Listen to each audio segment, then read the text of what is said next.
Namaskar, my dear students. I am Professor Maruti Sherke from Mastermind Career Academy, #1 educational center in our Maharashtra. And this is the time of English grammar, and we are learning one of the important topic of English grammar is clause.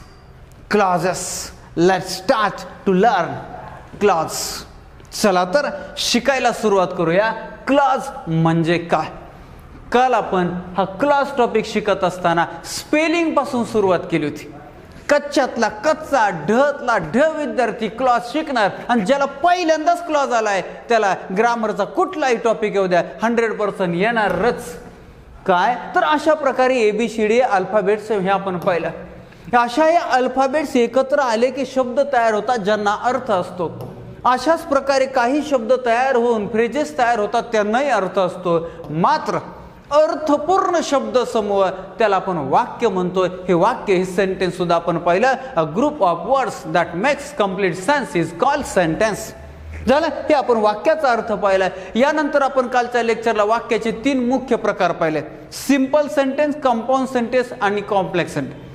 ज्या वाक्यामध्ये एकच कर्ता आणि एकच क्रियापद असतं त्या वाक्याला सिंपल सेंटेन्स असे म्हणतात. सिंपल सेंटेन्स एकच कर्ता एकच क्रियापद असतं.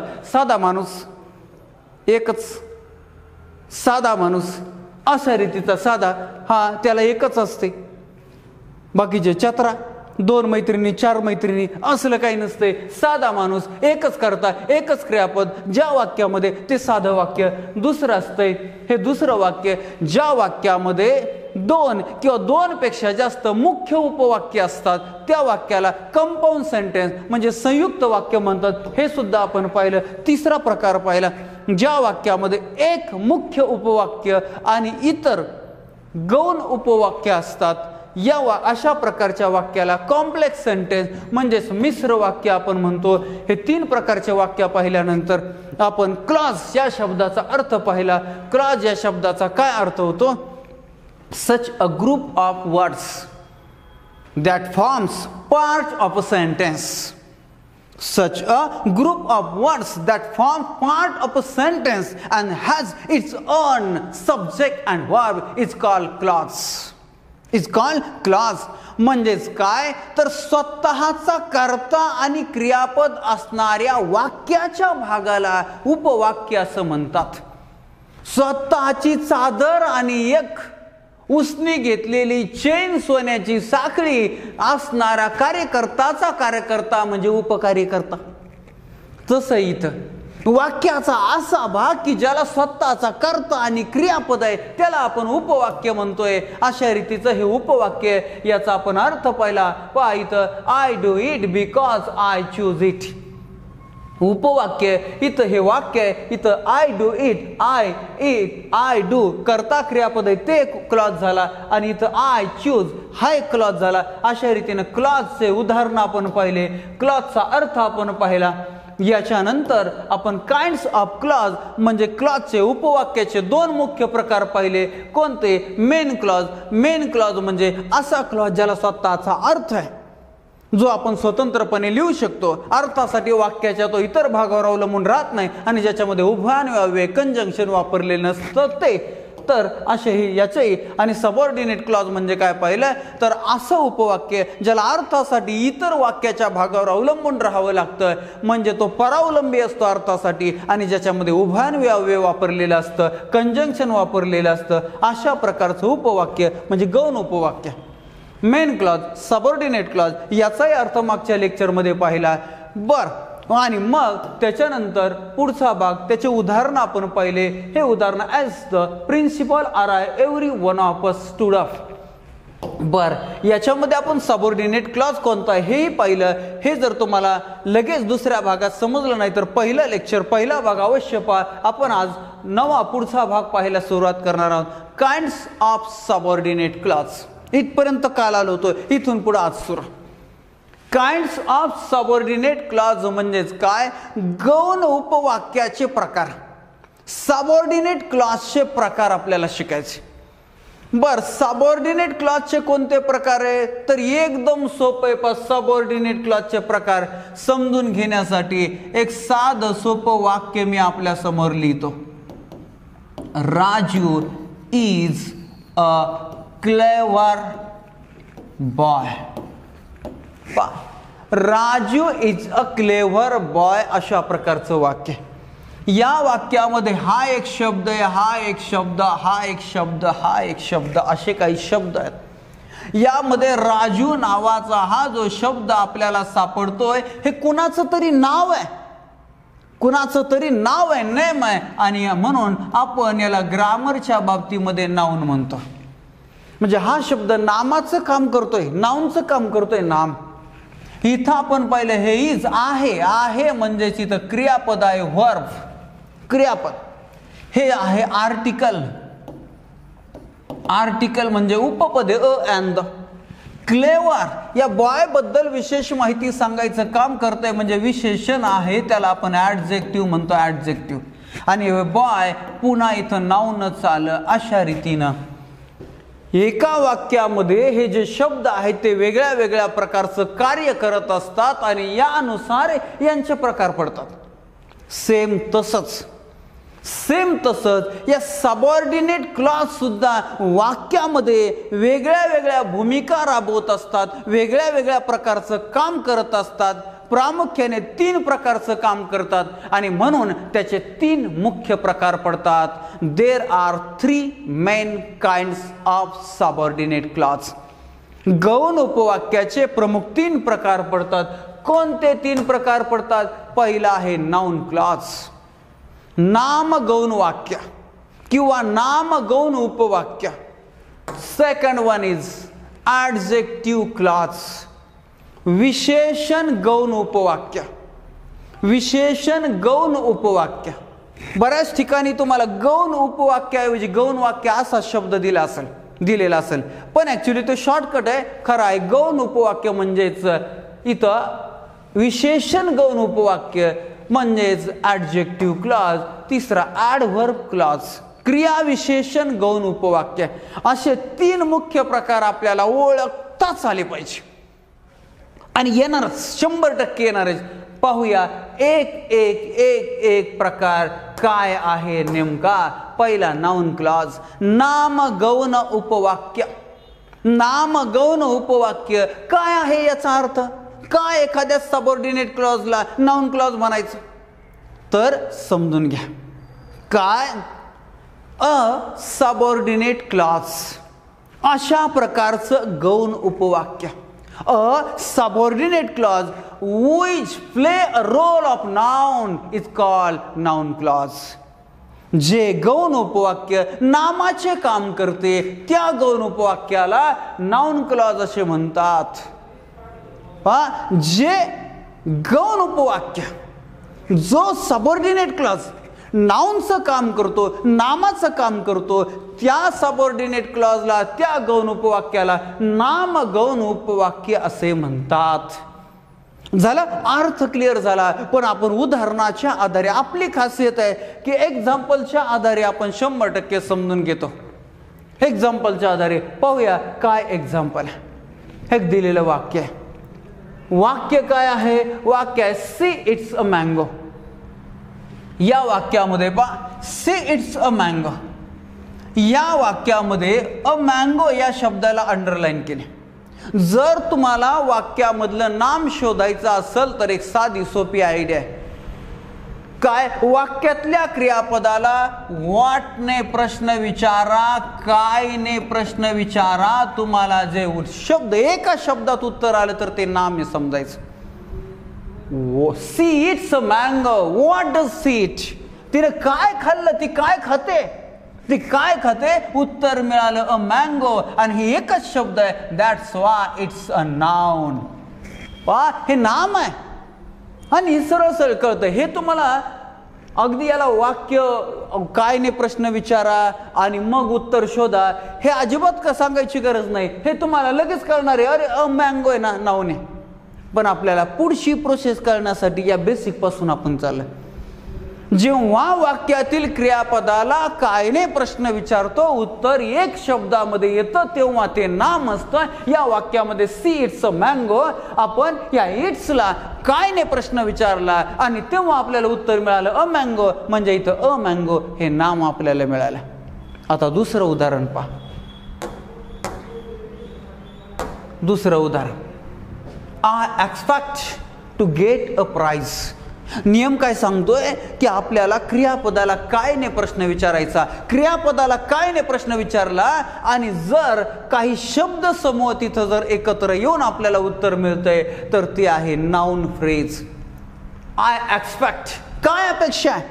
आय एक्सपेक्ट, व्हॉट एक्सपेक्ट, काय अपेक्षा आहे? To get a prize. इथं सुद्धा हा शब्द समूह नामाचं काम करतोय पण फ्रेज आहे म्हणून त्याला म्हणायचं नाउन फ्रेज. Noun phrase. चला, इथं नाम आहे पहिलं, इथं नाउन पहिले आणि दुसऱ्या वाक्यामध्ये फ्रेज आहे जी नामाचं काम करते आणि म्हणून नाउन फ्रेज. कसं कळलं आपल्याला? मुख्य क्रियापदाला I expect to get a prize, मला अपेक्षा आहे की बक्षीस मिळावं, असं मला बक्षीस मिळावं अशी अपेक्षा आहे. काय अपेक्षा आहे प्रश्न विचारला, काय अपेक्षा आहे, काय ने प्रश्न विचारला. To get a prize noun आहे पण ती फ्रेज आहे म्हणून नाउन फ्रेज झालं. Noun phrase. आता तिसरं वाक्य. तिसरं वाक्य काय आपलं परत ठरलंय. मुख्य क्रियापदाला काय ने प्रश्न विचारल्यानंतर येणारा एक शब्द असेल नाम असतं, शब्द समूह असेल नाउन फ्रेज असतं. मात्र जर येणारा सबऑर्डिनेट क्लॉज असेल, येणारा सबऑर्डिनेट क्लॉज असेल, गौण उपवाक्य असेल तर तो नाउन क्लॉज आहे. तर तो नाउन क्लॉज आहे. पाहूया. आय एक्सपेक्ट, पुन्हा तेच आहे. काय अपेक्षा आहे? व्हॉट, काय अपेक्षा? That I shall gate a prize, मला बक्षीस मिळावं. I shall gate a prize. इथं फक्त शब्द समूह नाही, इथं आपल्याला कर्ता सापडला, क्रियापद सापडलंय. म्हणजे वाक्याचा असा भाग आहे की ज्याला कर्ता पण आणि क्रियापद आहे. याचाच अर्थ हा क्लॉज आहे. याचाच अर्थ हा क्लॉज आहे. मग हा कोणता क्लॉज आहे? मेन क्लॉज आहे का सबऑर्डिनेट क्लॉज आहे हे बी बघूया. साधं सोपं. जिथं कंजंक्शनने सुरुवात होते, जिथं उभयन्व्याव्याने सुरुवात होते ते वाक्य सर्वसाधारणपणे सबऑर्डिनेट क्लॉज असतो. म्हणजे that I shall gate a price हा सबऑर्डिनेट क्लॉज आहे. बरोबर. हे झालं गौण उपवाक्य. आता हे नाउन क्लॉज आहे का हे चेक करायचं. तर आपल्याला मुख्य क्रियापदाला प्रश्न विचारायचा आहे व्हॉट, काय अपेक्षा आहे? उत्तर आलं that I shall gate a price. संपला विषय. It's a noun clause. हे नाम गौण वाक्य आहे. नाम गौण उपवाक्य आहे. किती सोपं आहे बघा, किती सोपं आहे. नाउन क्लॉज ओळखणं किती सोपं आहे, त्याचीच प्रॅक्टिस आपल्याला करायची. आणि हे सेशन संपल्यानंतर, हे लेक्चर संपल्यानंतर कुठलंही पुस्तक काढा, कुठलंही पुस्तक काढा आणि त्या पुस्तकातला नाउन क्लॉज तुम्हाला ओळखता येते की नाही? 100% ओळखता येईल, 100% ओळखता येईल. आणि एखादं वाक्य तुम्हाला गुंतागुंतीचं वाटलं तर कमेंटमध्ये टाकून द्या, मी आहेच. मी ते स्पष्टीकरण द्यायला, सोडून द्यायला मी तुम्हाला समर्थ आहे. इथं तुम्ही टेन्शन घ्यायचं नाही. पाहूया कशा प्रकारे नाउन क्लॉज ओळखायचा, कशा प्रकारे नाउन क्लॉज शिकायचा. सर्वसाधारण पुस्तकात असं सांगितलं जातं की नाउन क्लॉज मध्ये वरील कंजंक्शनचा वापर केला जातो. मग that, what, who, which, when, where, how, if, there, एवढे सगळे, इफ, वेदर, एवढे सगळे कंजंक्शन नाउन क्लॉज मध्ये असतात पण दुसऱ्या क्लॉज मध्ये नसतात. असं आहे का? तर या कंजंक्शन वरून उभयान्वय अव्यय हे कंजंक्शन पाठ करायचं, त्याला सबऑर्डिनेटर्स म्हणतात. गौणत्व सूचक उभयान्वय अव्यय हे पाठ करीत बसायचं नाही. हे कुठं बी येतात, याच्यावरून काहीच निकष लावायचं नाही. कॉमन पुस्तकात दिलेलं असतं पण आपण आपल्याकडे कॉमन नाही, आपल्याकडे अनकॉमन आहे. 100% रामबाण उपाय झालं. मग हे सबऑर्डिनेटर वाचायचे नाही काय? ठीक आहे. फक्त उभयान्वय गौण वाक्य सबऑर्डिनेट क्लॉज कोणता आहे हे कळण्यासाठी आपल्याला कंजंक्शन ने लगेच लवकर कळतं, म्हणून कंजंक्शन बघायचे, बाकी कशासाठीच नाही बघायचे. ओके. आता पाहूया आपण की नाउन क्लॉज ओळखायचा कसा. एक वाक्य दिले आणि या वाक्यामध्ये आता कुठं अंडरलाईन नाही, काय नाही, काय नाही. हे तुम्हाला ओळखायचं की हे नाउन क्लॉज आहे का. पहिल्यांदा तुम्हाला मेन क्लॉज कोणता आणि सबऑर्डिनेट क्लॉज कोणता याची प्रॅक्टिस करायची. मेन क्लॉज कोणता आणि सबऑर्डिनेट क्लॉज कोणता? एक साधा सोपा क्लू, ज्या वाक्याची सुरुवात कंजंक्शनने होते ना ते सबऑर्डिनेट क्लॉज असते. वाक्याच्या ज्या भागाची सुरुवात कंजंक्शनने होती, उभयान्वी अव्ययाने होती, ते सबऑर्डिनेट क्लॉज असतो. साधा सोपा नाही. मग त्याचा अर्थ पूर्ण होतोय का नाही ह्या भानगडीत पडायचंच नाही. आता आपण ते मागे शिकलोय. मग पहा इथं आपल्याला कंजंक्शन सापडलंय हू. याचाच अर्थ सबऑर्डिनेट क्लॉज कोणता आहे? Who has done this. संपला विषय. आपल्याला सबऑर्डिनेट क्लॉज सापडला. सबऑर्डिनेट क्लॉज सापडला. आणि मग उरलेला हा मेन क्लॉज असणार. I want to know. हा झाला मेन क्लॉज. बर आता चेक करायचे आपल्याला हा नाउन क्लॉज आहे का? हा नाउन क्लॉज आहे का? बस एकच आयडिया, दुसरं डोकंच चालवायचं नाही. काय? मेन क्लॉज मधील क्रियापदाला काय ने प्रश्न विचारायचा. मेन क्लॉज मधील क्रियापदाला व्हॉट ने प्रश्न विचारायचा. आणि येणारं उत्तर जर सबऑर्डिनेट क्लॉज येत असेल तर 100% नाउन क्लॉज. संपला विषय. दुसरं डोकंच नाही, दुसरी आयडिया नाही, घोकमपट्टी नाही, काय नाही. एवढा कॉन्फिडन्स आणि एवढेच क्लिअर आयडिया असल्याशिवाय आपण सगळ्या ग्रामरच्या अगोदर क्लास सुरू केला का? सगळे शेवटाला आपण सुरुवातीला घेतोय. म्हणजे लय अवघड असतं. काय अवघड नसतं, काय नसतं. आपण पैकी याच्यात पहिल्यांदा पाडणार, नंतर तो सोपेच टॉपिक. पण याला विचारू आता काय प्रश्न? I want to know who has done this. मला माहिती पाहिजे कोणी केलंय. मला माहिती पाहिजे कोणी केले असा पूर्ण अर्थ होतोय. आता आपण याचा काय विचारायचंय? हे म्हणतोय मला माहिती पाहिजे. मला माहिती पाहिजे. आपण याला प्रश्न विचारू. काय? याला काय प्रश्न विचारलाय? काय माहिती पाहिजे बाबड्या? तेव्हा उत्तर काय येतंय माहिती? हू हॅज डन दिस. हे कोणी केलं? उत्तर आलं ना. उत्तर आलं म्हणजे हा झाला नाउन क्लॉज. संपला विषय. फक्त आता याच्यात तुम्हाला फसवण्यासाठी एखादा बहादर बघा कसा फसवेल. एक वाक्य मी लिहितो. I want to know the girl who has done this. सगळं वाक्य सेम आहे. इथं सेमच वाक्य लिहिले, काहीच टेन्शन नाही. मी याला दुसरा क्रम देतो. दुसऱ्या क्रमाने तुम्हाला विचारलंय नाउन क्लॉज आहे का ओळखा. तू म्हणाल who has done this. Who has done this इथं बी आलं. संपला विषय. नाउन क्लॉज आहे. नीट बघा. अगोदर आपण मेन क्लॉज आणि नाउन क्लॉज, मेन क्लॉज आणि सबऑर्डिनेट क्लॉज अगोदर चेक करायचे, प्रॅक्टिस करायची आपल्याला सबऑर्डिनेटचे मेन क्लॉज. मग इथं पहा कंजंक्शन इथं आलंय म्हणल्यानंतर हा सबऑर्डिनेट क्लॉज आहे. उरलेला भाग मेन क्लॉज आहे. हे आपलं पाठ झालं, क्लिअर झालं. ओके, सोपं झालं, प्रॅक्टिस झाली. आता पहा या सबऑर्डिनेट क्लॉजच्या अगोदर नाम आलंय. सबऑर्डिनेट क्लॉजच्या अगोदर जेव्हा नाउन येतं तेव्हा तो नाउन क्लॉज नसतो. तेव्हा तो ऍडजेक्टिव्ह क्लॉज असतो. फसायचं नाही. आपण अजिबात फसणार नाही. आपण मास्टर माइंड आहे. पहा मग आपण मग अशासारखा प्रश्न विचारला असता. I want to know. तुला काय पाहिजे? तुला काय माहिती पाहिजे? काय माहिती पाहिजे? तर मग उत्तरला असतं कुणी हे केलंय. पण ही बाई मध्ये आली ना. ही बाई मध्ये आली. I want to know the girl. काय? तर मला त्या मुलीची माहिती पाहिजे. ती मुलगी माहिती पाहिजे. ती मुलगी कोणती? तर त्या मुलीबद्दल इथं विशेष माहिती सांगणारा हा सबऑर्डिनेट क्लॉज आहे. नामाबद्दल विशेष माहिती सांगणाऱ्या शब्दाला विशेषण म्हणतात. तसं नामाबद्दल विशेष माहिती सांगणाऱ्या गौण वाक्याला विशेषण गौण वाक्य म्हणतात, ऍडजेक्टिव्ह क्लॉज. म्हणजेच अशाच प्रकारची रचना आली. फक्त सबऑर्डिनेट क्लॉजच्या अगोदर जर नाउन आलं ना तर ते ऍडजेक्टिव्ह क्लॉज धरायचं. ऍडजेक्टिव्ह पुढे शिकणार आहे. फक्त तुम्ही फसावा नाही इथंच, म्हणून इथं क्लिअर केलं. झालं पहिलं वाक्य. आता दुसरं वाक्य तुम्ही सोडायचं. पॉज करा, व्हिडिओ पॉज करा आणि सोडवा आणि मग बघा चेक तुमचं बरोबर येते का. झालं ठीक आहे. आता पाहूया आपण यातला सबऑर्डिनेट क्लॉज कोणता. आपल्याला इथं कंजंक्शन सापडलं व्हिअर, म्हणजे हा झाला सबऑर्डिनेट क्लॉज. एवढा सबऑर्डिनेट क्लॉज आहे याचा अर्थ एवढा मेन क्लॉज आहे. हा काय आपल्याला विशेष नाही.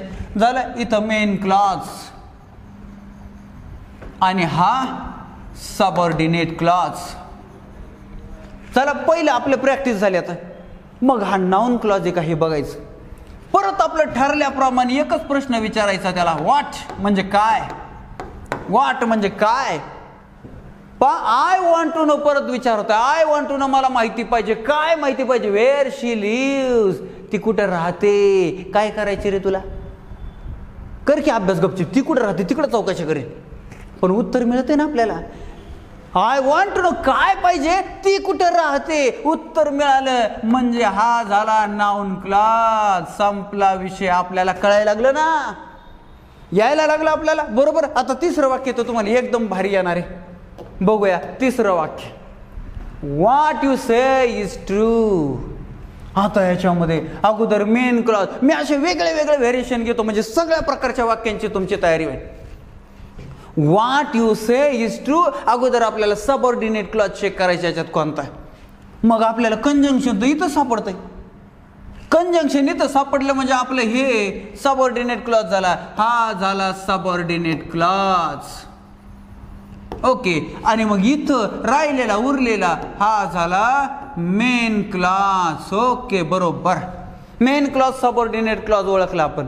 मग आपण आता हे पाहूया की हा नाऊन क्लॉज आहे का. नाऊन क्लॉज आहे का हे ओळखण्यासाठी आपल्याला याला काय प्रश्न विचारायचा आहे. काय काय प्रश्न. तर अर्थ समजून घे. What you say is true. तू जे म्हणतो ते खरे, ते खरे आहे असा अर्थ होतो याचा. इज ट्रूचा ते खरे आहे. मग याला प्रश्न विचारू ना, काय खरे आहे. काय काय खरे आहे. व्हॉट यू से तू जे म्हणतो ते. उत्तर मिळालं ना. उत्तर मिळालं म्हणजे noun clause clear. Noun clause clear. तुम्ही चेक करा कुठल्याही पुस्तकातलं कुठलंही नाऊन क्लॉज असं ओळखता येतं की नाही. एकदम सोपी आयडिया. एकमेव आयडिया. काही पाठ नाही करायचं का काय नाही का काय नाही. आहे की नाही सोपं. आत्तापर्यंत 2 वाक्य आपण असे पाहिले होते की दुसरं वाक्य सबऑर्डिनेट क्लॉज येत होतं त्याच्यात नाऊन क्लॉज कसं शोधायचं. आता आपण पहिल्यांदा नाऊन क्लॉज आलं तरी बी कसं ओळखायचं पाहिलं की नाही. आता पुढचा आणखीन थोडासा पुढचा प्रकार. पुढचा प्रकार आला. पुढच्या प्रकारचं वाक्य काय. When he will come is uncertain. When he will come is uncertain. तो केव्हा येईल हे अनिश्चित आहे. वाक्याचा अर्थ आहे. आपल्याला काय करायचे वाक्याचा अर्थ अगोदर बघूया आपण. कंजंक्शन कुठे. कंजंक्शन इथे म्हणजे व्हेन ही विल कम हा झाला सबऑर्डिनेट क्लॉज. हा झाला सबऑर्डिनेट क्लॉज. आणि इथं हा झाला मग मेन क्लॉज. हा मेन क्लॉज. आपल्याला फोकस करायचं असतं सबऑर्डिनेट क्लॉज. झालं सबऑर्डिनेट क्लॉज. आता पाहूया हा नाऊन क्लॉज आहे का. आता हा नाऊन क्लॉज आहे का पाहूया. मग याला काय प्रश्न याचा काय अर्थ होतो. ते अनिश्चित आहे. अनिश्चित आहे असं ते सांगतंय. मग विचारू की याला काय काय अनिश्चित आहे. तर उत्तर काय सांगतंय. When he will come. तो केव्हा येईल हे अनिश्चित आहे. उत्तर मिळालं की. उत्तर मिळालं म्हणजे हा झाला नाऊन क्लॉज. आहे की नाही सोपं. संपला ना विषय. तुम्हाला नाऊन क्लॉज आला. तुम्हाला 100% नाऊन क्लॉज ओळखता यायला लागलंय. एकच ट्रिक्स आहे. एकच उपाय. काय काय काय नाही. फक्त प्रश्न विचारायचा. संपला विषय. आता जाऊया पुढे. पुढचं वाक्य बघा. पुढचं वाक्य काय आहे. That he is poor is known to all. That he is poor is known to all. मग इथं पुन्हा कंजंक्शन दॅट सापडलं म्हणजे इथं सबऑर्डिनेट क्लॉज सापडला. That he is poor. चला सबऑर्डिनेट क्लॉज सापडला. मग मेन क्लॉज राहिला हा इज नोन टू ऑल. हा झाला मेन क्लॉज. मग मेन क्लॉजला काय प्रश्न विचारायचं ठरलं आपलं. काय काय. मग आपल्याला बघा that he is poor is known to all. तो गरीब आहे हे सर्वांना माहिती आहे. मग काय याचा मेन क्लॉजचा अर्थ काय होतो. सर्वांना माहिती आहे. अरे काय माहिती आहे सर्वांना. तो गरीब आहे. काय माहिती आहे सर्वांना. तो गरीब आहे. कायचं उत्तर मिळालं ना. मग आला की नाऊन क्लॉज. आहे की नाही सोपं. काय पाठ नाही करायचं. कुठलं कंजंक्शन आलंय काय आलं काय घेणं नाही. फक्त एकच उपाय. काय काय. आहे की नाही सोपं. चला पुढे जाऊया. आता आपण पुढचा भाग पाहूया. नाऊन क्लॉज आम्हाला ओळखता यायला एकदम मजा एकदम आनंद. नाऊन क्लॉज ओळखता यायला लागला. आता याच्या पुढची स्टेप. प्रश्नपत्रिका जर मीडियम असेल, सोपी असेल तर इथपर्यंतच नाउन क्लॉज येतोय. मात्र थोडीशी काठिण्य पातळी जास्त, विशेषतः पेपर सेकंडला याच्या पुढचा भाग येणार काइंड्स ऑफ नाउन क्लॉज, म्हणजे नाउन क्लॉजचे प्रकार आहेत ते आपल्याला शिकायचे. आता नाउन क्लॉजचे कोणते प्रकार, तर नामाच्या कार्यावरून नामाचे जे प्रकार पडतात ना तेच नाउन क्लॉजचे प्रकार आहे. नामाच्या कार्यावरून नामाचे प्रकार पडतात ना तेच नाउन क्लॉजचे प्रकार आहे. मग नामाच्या कार्यावरून कोणते नामाचे प्रकार पडतात, दोन्ही एकत्रच बघूया. पाहूया नाउन क्लॉजचे प्रकार कोणते. पहिला आहे subject of the verb. Subject of the verb याला मराठीत काय म्हणायचं, याला मराठीमध्ये म्हणायचं क्रियापदाचा कर्ता. क्रियापदाचा कर्ता. अगोदर तुम्हाला नाउन बद्दल सांगतो, नंतर नाउन क्लॉज बद्दल सांगतो. नामाच्या कार्यावरून असेच नामाचे 4 प्रकार पडतात. त्यातला सब्जेक्ट ऑफ द वर्ब, जेव्हा वाक्यात दिलेलं नाम कर्ता म्हणून काम करत असतं तेव्हा त्याला क्रियापदाचा कर्ता म्हणतात. When a noun is used as the subject of the verb it is said to be subject of the verb. म्हणजेच काय, वाक्यामध्ये जे नाम असतं ते कर्त्याचं जर काम करीत असेल तर त्याला क्रियापदाचा कर्ता म्हणतात. म्हणजे कसं, अजून थोडं सोपं सांगतं. वाक्यामधील दिलेल्या क्रियापदाच्या अगोदर जेव्हा नाम वापरलं जातं तेव्हा ते कर्ता असतं. म्हणजे काय, for example Sachin kicked a football. Sachin kicked a football अशा प्रकारचं वाक्य आहे. या वाक्यात क्रियापद आहे किक्ड. क्रियापदाच्या अगोदर आलेलं नाम कोणतं, सचिन. संपला विषय. लात मारायचं काम कोण करतंय, तर हा सचिन करतोय, तो करताय, सब्जेक्ट आहे. आपल्याला नाही अर्थ कळला, एवढं जरी कळलं ना, हा क्रियापद आहे. क्रियापदाच्या अगोदर आलेलं नाम कर्ता असतं. सेम अशाच प्रकारे क्लॉज बद्दल सुद्धा असतं. सेम अशाच पद्धतीनं सब्जेक्ट ऑफ द व्हर्ब सुद्धा असतो. काय, जेव्हा नाउन क्लॉज वाक्यामध्ये कर्ता म्हणून वापरलेला असतो तेव्हा त्या नाउन क्लॉजला सब्जेक्ट ऑफ द व्हर्ब म्हणायचं, क्रियापदाचा कर्ता म्हणायचं. अजून सोपं सांगतो. जेव्हा वाक्यातील मुख्य क्रियापदाच्या अगोदर नाउन क्लॉज आलेला असतो, पहा, जेव्हा वाक्यामध्ये मुख्य क्रियापदाच्या अगोदर नाउन क्लॉज आलेला असतो तेव्हा तो नाउन क्लॉज कर्त्याचं काम करत असतो. म्हणजेच तो सब्जेक्ट ऑफ द व्हर्ब असतो, क्रियापदाचा कर्ता म्हणून वापरलेला असतो. कसं, उदाहरण असं, where she lives is not known. पहा, या वाक्यामध्ये अगोदर सबऑर्डिनेट क्लॉज आणि मेन क्लॉज बघूया कोणता आहे. इथं कंजंक्शन आलंय म्हणजे वेअर शी लिव्स ह्या झाला सबऑर्डिनेट क्लॉज आणि इज नॉट नोन हा झाला मेन क्लॉज. इथपर्यंत काय अडचण, हे तुम्हाला आता एकदम यायलाच लागले मस्तपैकी, बरोबर. Wear she lives. आता आपल्याला काय सांगितलं, हा सब्जेक्ट ऑफ द व्हर्ब आहे का, क्रियापदाचा कर्ता आहे. तर त्याच्यासाठी त्यांनी नियम काय सांगितलाय, तर मुख्य क्रियापदाच्या अगोदर जर नाउन क्लॉज आलेला असेल तर तो noun clause subject of the verb. इथं मेन क्लॉज आहे, मेन क्लॉज मधलं क्रियापद इज आहे आणि या क्रियापदाच्या अगोदर हा नाउन क्लॉज आलेला आहे आणि म्हणून याला म्हणायचं सब्जेक्ट ऑफ द व्हर्ब. मुख्य क्रियापदाच्या अगोदर आलेला नाउन क्लॉज हा सब्जेक्ट ऑफ द व्हर्ब असतो. म्हणजे नाउन क्लॉजचा ओळखता यायलाच यायला लागला, त्याचा पहिला प्रकार बी तुम्हाला ओळखता यायला लागला. बघा आता तुम्ही सोडवायचं, सोडवा.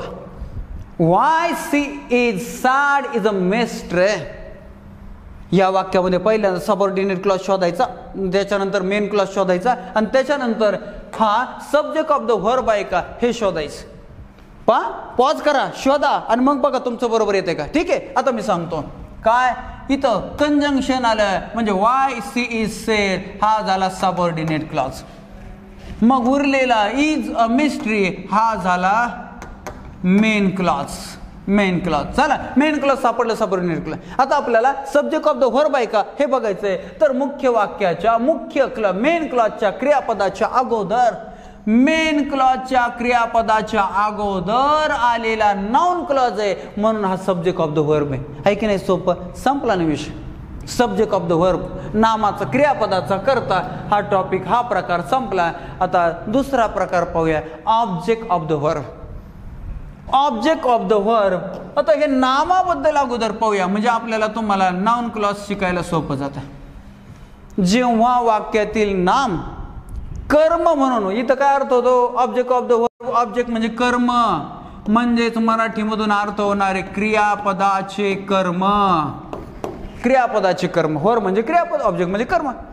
जेव्हा वाक्यात दिलेलं नाम कर्म म्हणून वापरलेलं असतं, ऑब्जेक्ट म्हणून वापरलेलं असतं, तेव्हा त्याला ऑब्जेक्ट ऑफ द वर्ब म्हणतात, क्रियापदाचं कर्म म्हणतात. मग हे कर्म कधी येतं? क्रियापदानंतर. वाक्यामध्ये क्रियापदानंतर आलेल्या नामावर जर कर्त्याची क्रिया घडत असेल तर ते कर्म असतं. उदाहरणार्थ मगाचंच वाक्य तुम्हाला सांगतो, सचिन किक्ड अ फुटबॉल. सचिन किक्ड अ फुटबॉल. क्रियापद आलंय किक्ड, बरोबर. क्रियापदानंतर आलेलं नाम आहे फुटबॉल आणि याच्यावर कर्त्याची क्रिया घडते. लात मारायची क्रिया कोणावर झाली?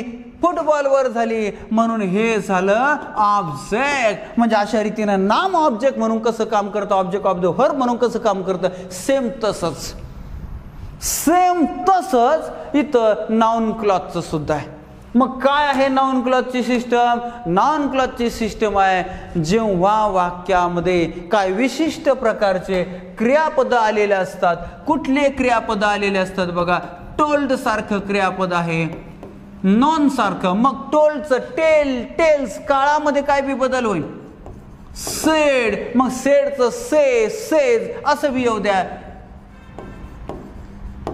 इन्क्वायर्ड, आस्क्ड, अशा प्रकारचे क्रियापद आले. जेव्हा वाक्यामध्ये मेन वर्ब म्हणून अशा प्रकारचे क्रियापद आले आणि त्यांच्यानंतर नाउन क्लॉज आला, या क्रियापदानंतर नाउन क्लॉज आला की त्याला म्हणायचं ऑब्जेक्ट ऑफ द वर्ब. म्हणजे तुम्हाला एवढे क्रियापद लक्षात ठेवायचे आणि या क्रियापदानंतर जेव्हा नाउन क्लॉज येतो ना तेव्हा हा ऑब्जेक्ट ऑफ द वर्ब असतो, म्हणजे क्रियापदाचं कर्म म्हणून काम करत असतो. उदाहरणार्थ he says that he won't go. आता आपण अगोदर मेन क्लॉज आणि सबऑर्डिनेट क्लॉज पाहू. इथं कंजंक्शन आले म्हणजे दॅट ही वॉन्ट गो हा सबऑर्डिनेट क्लॉज आहे, बरोबर. सबऑर्डिनेट क्लॉज क्लिअर झाला. आता आपल्याला हा नाउन क्लॉज आहे का हे बी चेक करूया. ही सेज यांना मेन क्लॉजला विचारूया काय नाही प्रश्न. मेन क्लॉजला काय नाही प्रश्न विचारला, ही सेज काय म्हणतो? दॅट ही वॉन्ट गो. तर उत्तर मिळालं काय, म्हणजे हा नाउन क्लॉज आहे. हे बी आपलं क्लिअर झालं, नाउन क्लॉज. आता ऑब्जेक्ट ऑफ द वर्ब आहे का हे चेक करायचं, क्रियापदाचं कर्म आहे का हे चेक करायचंय. तर इथं मुख्य क्रियापद सेज आलंय. Say, says, said, told, tell, tells, asked, inquired, know असे क्रियापद आले आणि त्यांच्यानंतर नाउन क्लॉज आला की संपला विषय. हा ऑब्जेक्ट ऑफ द वर्ब असणारच क्रियापदाचं कर्म आहेच. आहे की नाही सोपं? आता दुसरं वाक्य तुम्ही ओळखायचं, तुम्ही सोडवायचं. वाक्य काय? I don't know which books you wants. I don't know which books you want. चला तुम्ही सोडवा, पॉज करा, वाक्य ओळखा. अगोदर याच्यातलं मेन क्लॉज, सबऑर्डिनेट क्लॉज ओळखा, मग ते नाउन क्लॉज आहे का हे चेक करा आणि त्याच्यानंतर ऑब्जेक्ट ऑफ द वर्ब आहे का हे चेक करा. झालं, तुम्ही पॉज करून सोडवा, मी तुम्हाला इथं सांगतो. काय इथं आपल्याला कंजंक्शन सापडलंय म्हणून विच बुक्स यू वॉन्ट्स हा झाला सबऑर्डिनेट क्लॉज. याचाच अर्थ उरलेला आय डोंट नो हा झाला मेन क्लॉज. मेन क्लॉज झाला. पहिली गोष्ट क्लिअर झाली, सबऑर्डिनेट क्लॉज, मेन क्लॉज. मग आता हा नाउन क्लॉज आहे का, याच्यासाठी आपला नेहमीप्रमाणे प्रश्न आपण प्रॅक्टिससाठी सारखं सारखं चेक करतोय. नाउन क्लॉज आहे का प्रॅक्टिससाठी. आय डोंट नो तर म्हणतो मला माहित नाही, त्याला विचारू काय काय माहिती नाही बाबड्या. विच बुक्स यू वॉन्ट्स, तिला कोणतं पुस्तक पाहिजे म्हणून हा की लायब्ररीज घेऊन गेला. हा लय शाना, हा स्वतःसाठी काय नाही आणायचा, तिच्यासाठी घेऊन गेला. बरं, कारण तिला माहिती, याला माहिती नव्हतं तिला कोणतं पुस्तक पाहिजे. असलं तर देवर आहे सगळा आपला. चला पण आपल्याला उत्तर मिळतंय. काय नाही प्रश्न विचारला की हे उत्तर मिळतंय, म्हणून हा नाउन क्लॉज आहे फिक्स.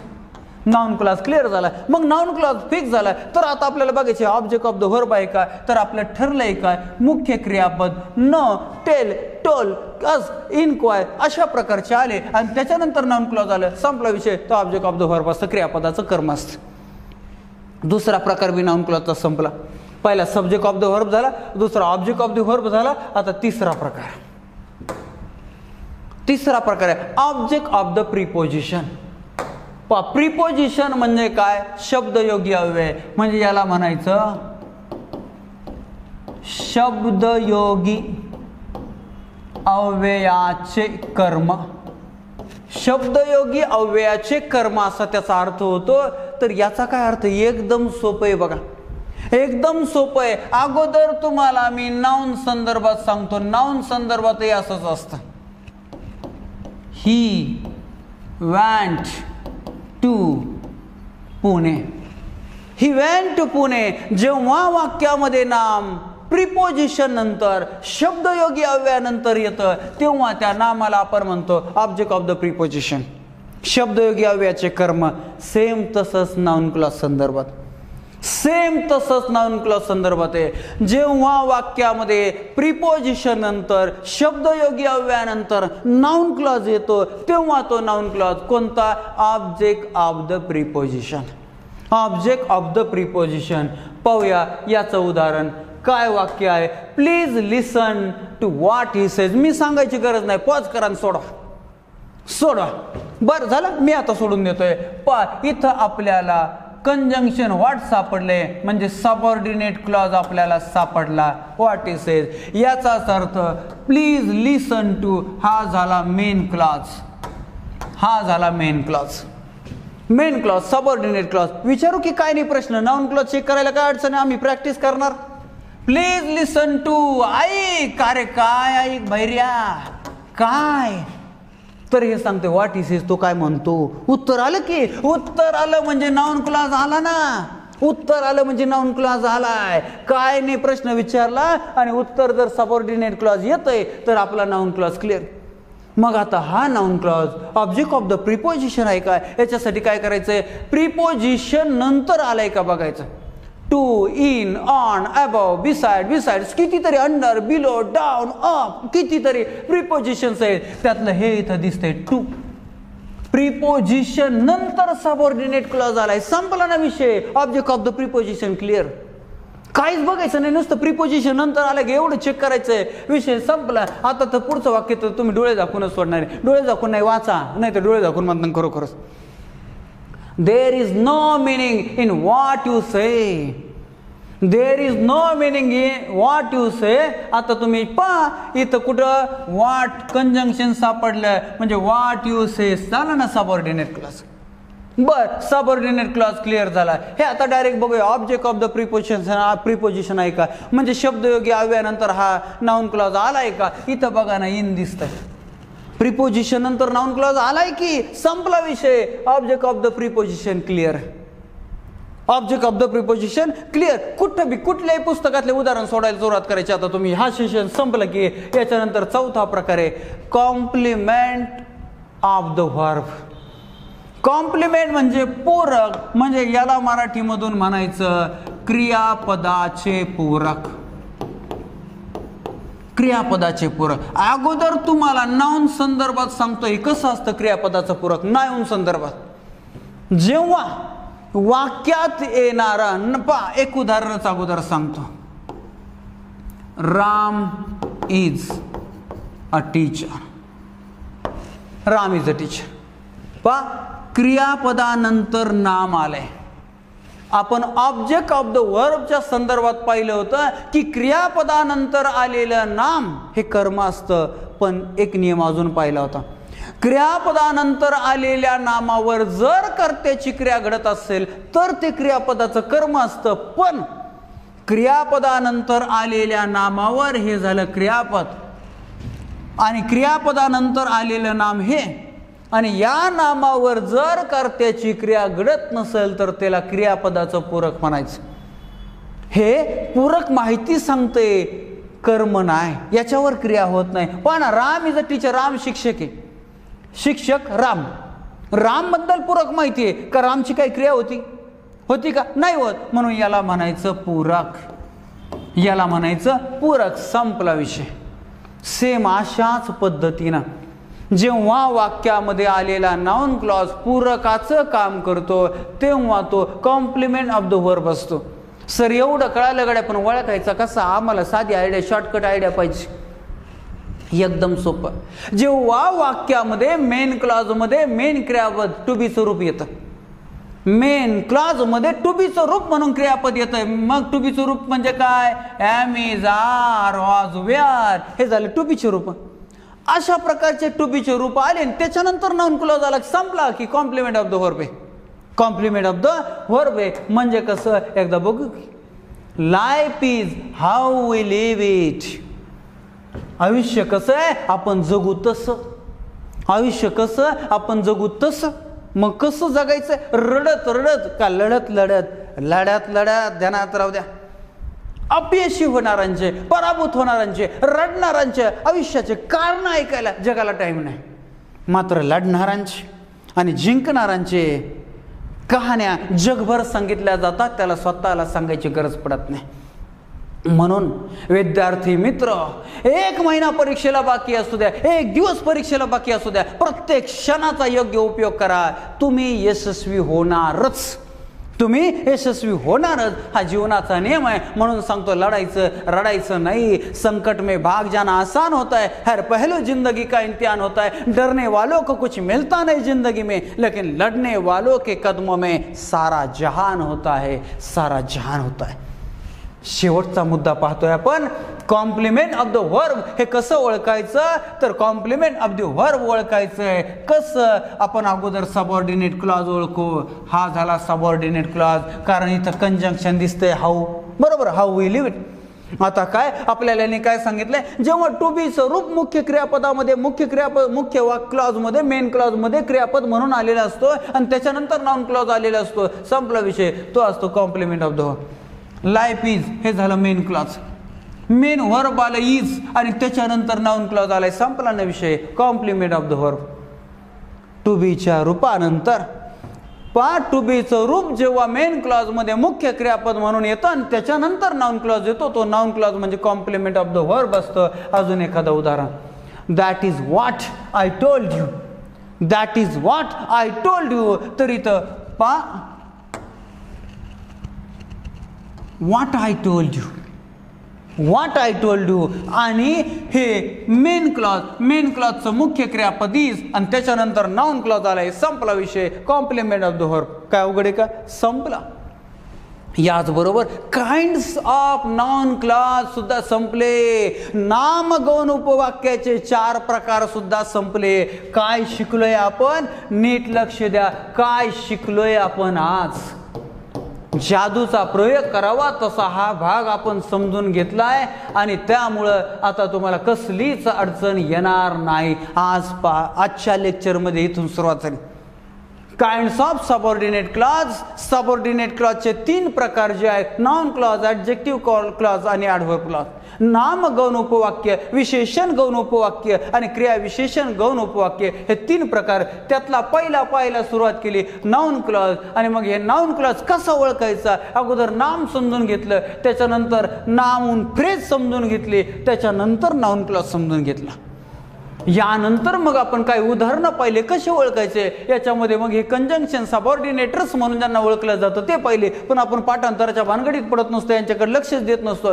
फक्त सबऑर्डिनेट क्लॉज कुठे हे ओळखायला यांचा वापर करत असतो. मग हे सगळे उदाहरणं पहिले. या उदाहरणात एकच क्ल्यू वापरला. मेन क्लॉजला काय नाही प्रश्न विचारला आणि उत्तर सबऑर्डिनेट क्लॉज आलं की ते नाउन क्लॉज असतं. हा क्ल्यू सगळीकडे लागू होणार आहे. तुम्ही सोडवणार आहेत, मला चांगला माहिती आहे. त्यानंतर टाइप्स ऑफ नाउन क्लॉज पहिले. टाइप्स ऑफ नाउन क्लॉज मध्ये 4 प्रकार पहिले. सब्जेक्ट ऑफ द वर्ब, त्यानंतर ऑब्जेक्ट ऑफ द वर्ब, त्यानंतर ऑब्जेक्ट ऑफ द प्रिपोजिशन आणि सरते शेवटी कॉम्प्लिमेंट ऑफ द वर्ब. असे नाउन क्लॉजचे 4 प्रकार पहिले. आज या भागामध्ये इथंच थांबूया. उद्याच्या भागामध्ये आपण ॲडजेक्टिव्ह क्लॉज, परवाच्या भागामध्ये आपण ॲडव्हर्ब क्लॉज हे समजून घेणार आहोत आणि त्याच्यानंतर tricks, mix, remix, noun, adjective आणि ॲडव्हर्ब हे 3ही एकत्र आल्यानंतर कशी ओळखायचे हे आपण पुढच्या भागामध्ये पाहणार आहोत. आज इथंच थांबूया. Thank you very much.